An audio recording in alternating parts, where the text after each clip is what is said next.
لیکن بخاری ابو داؤد ان کے ذمے، آخری وقت تک آواز صاف، ذہنی قوتیں کمال کی،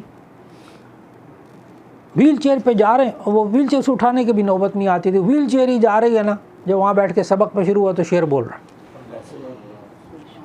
شعر بول رہا، ویسے ڈاکٹر کہتے تھے ٹانگوں میں بھی جان نہیں ہے، فلاں بھی نہیں ہے، یہ بھی نہیں ہے، وہ بھی نہیں ہے۔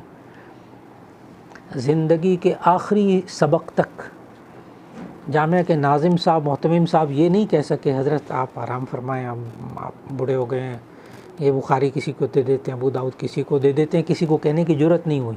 کیوں؟ کام کا آدمی، کام کا آدمی۔ اس حالت میں بھی میں نے عرض کیا صحت، کتنی صحت جتنا کام سپرد کیا اس کا۔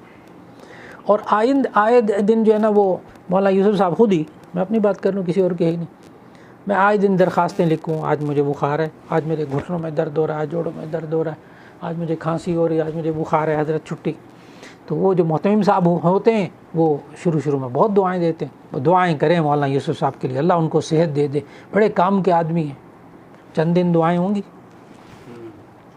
مہینہ 2 مہینے سال انشاءاللہ دعائیں ہوں گی۔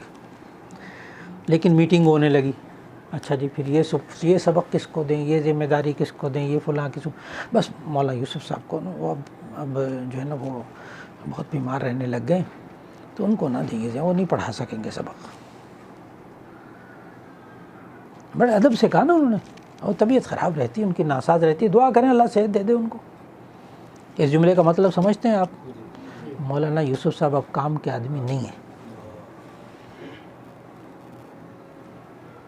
یہ جو ہم روزانہ درخواستیں دیتے ہیں، آخر کار ایک تاثر بیٹھ جاتا ہے بیمار ہونے کا۔ عجیب بات ہے، ہم جہاں کام کر رہے ہوں نا وہاں بیمار ہونے کا تاثر بھی نہ دیں، اپنی بیماریوں کو بھی زیادہ ذکر نہ کریں۔ اپنی مثال اس لیے میں نے دی ہے، کیوں آخر کار ان کا لوگوں کا آپ سمجھیں گے کہ مجھے ہمدردیاں مل رہی ہیں، مجھے فلاں ہو رہا ہے، مجھے فلاں ہو رہا ہے، میرے لیے دعائیں مل رہی ہیں، لیکن ہوتا کیا ہے پیچھے؟ کام کا آدمی نہیں ہے، یہ کام کا آدمی رہا نہیں اب۔ اس لیے صحت کی قوت،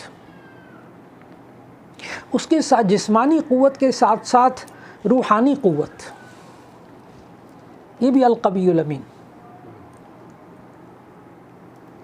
میں نے اپنے بہت سارے ساتھیوں کو صرف اس وجہ سے کہ بیچارے قابل بھی ہیں، پوزیشن لینے والے، فلاں پڑھانا بھی بڑا، سب کچھ بہت اچھا، لیکن تکبر ان کی جان نہیں چھوڑتا تھا، حسد ان کی جان نہیں چھوڑتا تھا، ریاکاری ان کی جان نہیں چھوڑتی تھی، دکھاوا، ریاکاری، حسد، ہر وقت بغض، نفرتیں، کینہ، بیکار ہو گئے، کچھ عرصہ چلے ختم۔ روحانی، اس لیے کسی نہ کسی شخص سے تعلق، کسی نہ کسی بزرگ سے تعلق، جہاں اصلاح ہوتی رہے، صرف زیب و زینت کے لیے بیعت کر لینا بعد میں پتہ ہی نہیں ہے نا، فائدہ کچھ نہیں۔ نسبت ہے، ٹھیک ہے نسبت ہے، لیکن ایسا اگر کہیں بیعت ہو چکی کہیں، پھر قریب ترین اصلاح، جہاں کہیں رہتے ہیں نا، قریب ترین بزرگ اصلاح کے لیے جن سے مزاج ملتا ہو، بھائی میرے اندر یہ، میرے اندر یہ، میرے اندر یہ، روحانی قوت، کسی نہ کسی شیخ سے تعلق، ان سے اصلاح ہوتی رہے، اپنے ذاتی معاملات تک اس بزرگ سے نا بات چیت کر کے حل کرنے کی کوشش ہو جائے، اپنی پریشانیاں وہاں بیان کر کے دینی رہنمائی۔ پھر اس کے ساتھ ساتھ جو ذمہ داری آپ کو دی جائے، خطیب ہے نا تو خطابت کی قوت، امام ہے تو قرات کی قوت، مدرس ہیں تو تدریس کی قوت، اس کو بڑھاتے جائیے، اس کو ترقی دیجیے۔ کام کا آدمی، اب آپ کے ذہنوں میں نا اور بہت ساری قوتیں آ جائیں گی انشاءاللہ، لائن لگ جائے گی اس پر کہ یہ قوتیں ہوں انسان کے اندر تو انسان بڑا کامیاب۔ مطالعے کی قوت، یہ ایک الگ قوت ہے، رک گئے بس وہاں سے واپسی شروع ہو جائے گی۔ مطالعے کی قوت، الامین، امانت دار، امین، یعنی آپ کے پاس جو ہے نا وہ آپ دوسرے تک پہنچا دیں، جب تک آپ کے پاس محفوظ ہے آپ کے پاس وہ امانت ہے، جب وہ آپ ادا کرتے ہیں تو وہ دیانت ہو جاتی ہے، ہوتی وہی امانت ہی ہوتی ہے، جب تک آپ کے پاس ہو تو وہ کیا ہے؟ امانت، جب ادا کریں تو وہ کیا بن جاتی ہے؟ دیانت بن جاتی ہے۔ آپ کے پاس جو اللہ نے علم دیا، آپ کے پاس جو اللہ نے عالم بننے کے بعد قرآن و حدیث تفسیر فلاں فلاں فلاں، بس کسی طرح کہیں بھی بنے، بس جو آپ میں سے تجارت کر رہے ہیں نا وہ ہفتہ وار کہیں درس دینا شروع کر دیں، اور پھر اس کے ساتھ ساتھ جو مالی معاملات ہیں نا ان میں جتنا آپ اپنے آپ کو پاکیزہ بناتے چلے جائیں گے نا، یقین جانے اپنی آنکھوں سے دیکھا کہ وہ بندہ بڑا کام کا۔ ان خیر من استاجرت القوی الامین۔ پھر وہ نبی صلی اللہ علیہ وسلم والی باتیں کہ المجالس بالامانہ، میٹنگز ہوں تو ان کی باتوں کو بھی امانت رکھیں، المستشار مؤتمن، لوگ آپ سے مشورہ طلب کریں تو وہ باتیں بھی آپ کے پاس بطور امانت۔ جتنا امین ہوتے جائیں گے اتنا کامیاب، اتنے کام کے آدمی۔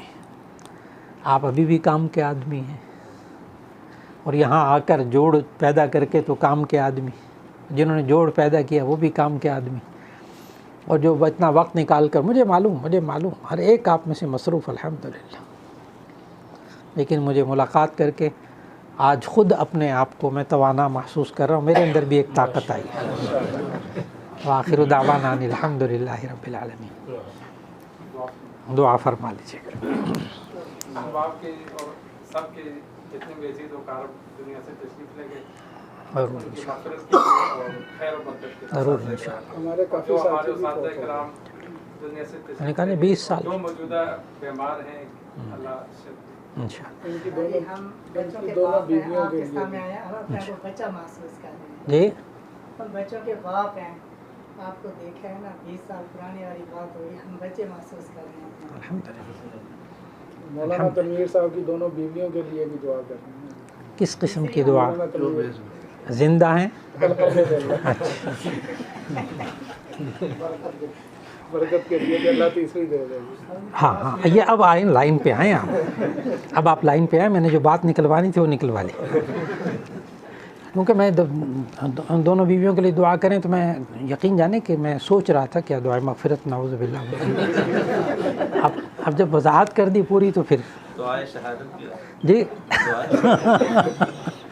وہ بار بار ہو رہے ہیں، وہ اس کی فکر نہ کریں، وہ تو ہر روز شہید ہو رہے ہیں۔ الحمدللہ دو ہیں اور اسی گھر میں ہیں، ایک کمرہ ادھر ہے ایک ادھر ہے۔ الحمدللہ الحمدللہ الحمدللہ الحمدللہ۔ فی الحال دل میں رکھ سکتے ہیں اس کو، دل میں رکھنے کی تو ممانع ہے۔ دعا فرما لیں الحمدللہ رب العالمین۔ اللہم صلی ضرور اللہم صلی علی سیدنا و مولانا محمد وعلی آل سیدنا و مولانا محمد وبارک وسلم۔ یا اللہ آج یہ بابرکت موقع پر سب ساتھی جمع ہوئے ہیں، اے اللہ سب اخلاص کے ساتھ جمع ہوئے ہیں، صرف اور صرف یا اللہ مل بیٹھنا مقصود ہے۔ یا اللہ یہ ایمان والے، یہ علماء، یہ آپس میں مل کر بیٹھے ہیں، اے اللہ ان کے دلوں کو آئندہ بھی جوڑ ان میں پیدا فرما دے، اور یا اللہ جس طرح محبت کے ساتھ جمع ہوئے ہیں ایک دوسرے کے ساتھ تعاون کرنے کی توفیق عطا فرما، یا اللہ ایک دوسرے کے لیے دعائیں کرنے کی توفیق عطا فرما، یا اللہ ایک ایک ساتھی کو جزائے خیر عطا فرما دے، یا اللہ خاص طور پر جو جوڑنے کی فکر کرنے والے حضرات ہیں، یا اللہ ایک ایک کو جزائے خیر عطا فرما، یا اللہ اسی طرح آئندہ نسلوں کو یہ تعلیم دے رہے ہیں، علم دے رہے ہیں، یا اللہ ان میں برکت عطا فرما، یا اللہ اس عرصے میں ہمارے بے شمار اساتذہ کا انتقال ہو گیا، یا اللہ ان کی مغفرت فرما، تمام اساتذہ کرام کو جنت الفردوس عطا فرما، جو زندہ ہیں یا اللہ ان کی زندگی میں برکت نصیب فرما، اور یا اللہ جو ہمارے ساتھی بھی انتقال کر چکے یا اللہ ان کی بھی مغفرت فرما، جن کے عزیز و اقارب انتقال کر گئے، ابھی مولانا فرما رہے ہیں ان کی والدہ کا انتقال ہوا، یا اللہ جس جس کے والدین کا انتقال ہوا یا اللہ سب کی مغفرت فرما، سب کے درجات بلند فرما۔ خاص طور پر مولانا عبدالرحمن شفیع صاحب رحمۃ اللہ علیہ ایک دعا مانگا کرتے تھے، یا اللہ ہمیں ہر علت قلت ذلت سے ہماری حفاظت فرما۔ حضرت مولانا ادریس کاندھلوی رحمہ اللہ جو نماز کے لیے جاتے وقت رستے میں پڑھتے تھے، وہ دعا بھی مانگتے ہیں کہ اے اللہ جتنی تیری نعمتیں اتنی بار تیرا شکریہ، اور جتنے ہمارے گناہ اے اللہ اتنی بار توبہ۔ یا اللہ ہمیں ایک کام کا آدمی جس سے تو راضی ہو جائے، یا اللہ جس سے تو راضی ہو جائے ایسا بننے کی توفیق عطا فرما، ایک ایک عمل کو قبول فرما۔ یا اللہ اس وقت جو جمع ہے ہم جس گھر کے اندر، اس